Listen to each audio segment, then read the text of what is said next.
క్రీస్తునందు ప్రియమైన సహోదరి సహోదరులకు యేసుక్రీస్తు నామములో శుభములు. దేవుని యొక్క మహిమ మీ మీద ప్రకాశించునుగాక. ఈరోజు దేవుడు మనకిచ్చిన మాట ఇర్మియా గ్రంథం 23వ అధ్యాయం 30వ వచనం. కాబట్టి తమ జతవాని యొద్ద నుండి నా మాటలను దొంగిలించు ప్రవక్తులకు నేను విరోధిని. ఇదే యెహోవా వాక్కు. ఈ మాటలు మనం ఇర్మియా గ్రంథంలో చూస్తున్నాం.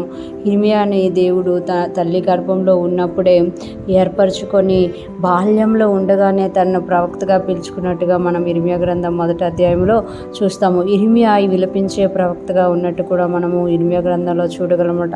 ఆయన దేవుని ఏ మాట అయితే చెప్పారో ఆ మాటే ప్రవచించేవారు అనమాట. కానీ ఇర్మియా ఉన్న దినాలలో అనేక మంది అబద్ధ ప్రవక్తలు ఉండేవారు. వాళ్ళందరూ కూడా వాళ్ళకి ఇష్టం వచ్చినట్టుగా ప్రవచించేవారు అనమాట. దేవుడు ఏది చెప్పమన్నారో దానికి విరోధంగా వాళ్ళు ప్రవచించేవారు. అదే విషయాన్ని ఇక్కడ దేవుడు చెప్తున్నారు. కాబట్టి తమ జతవాని యొద్ద నుండి నా మాటలను దొంగిలించు ప్రవక్తులకు నేను విరోధిని. ఇదే యెహోవా వాక్కు. అంటే వాళ్ళ జతవారి యొద్ద నుండి, అంటే దేవుడు నిజంగా ఏర్పరచుకున్న ప్రవక్తల యొద్ద నుండి కొన్ని విషయాలు వాళ్ళు ప్రవచించిన తర్వాత వీళ్ళు ప్రవచించి ఇదే నిజము అని దొంగిలించేవారంట.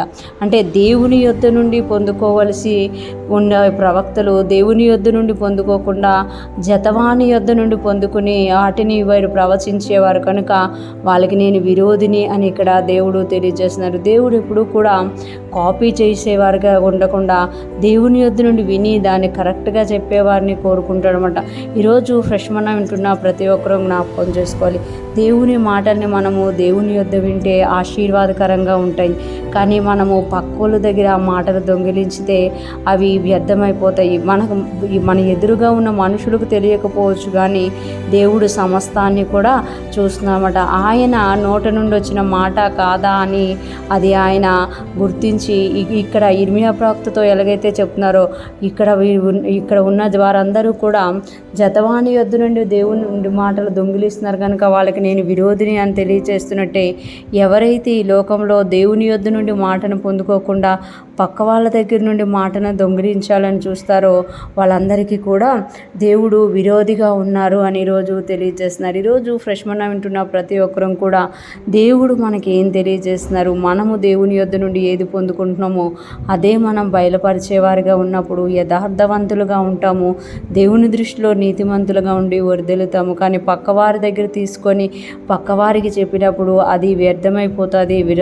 దేవుడు మనకు విరోధైపోతారు అని ఈరోజు దేవుడు మనల్ని హెచ్చరిస్తున్నారు. ఈరోజు ఫ్రెష్ మన్నా వింటున్న ప్రతి ఒక్కరం కూడా దేవుడి నుండి వినేవారంగా, దేవుడు ఏం చెప్తున్నారు అనేది గ్రహించేవారంగా, దాని ప్రకారం మనము జీవిస్తూ అనేక మందికి తెలియచేసేవారుగా ఉందుముగాక.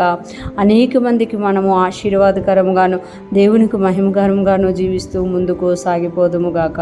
ఆమేన్.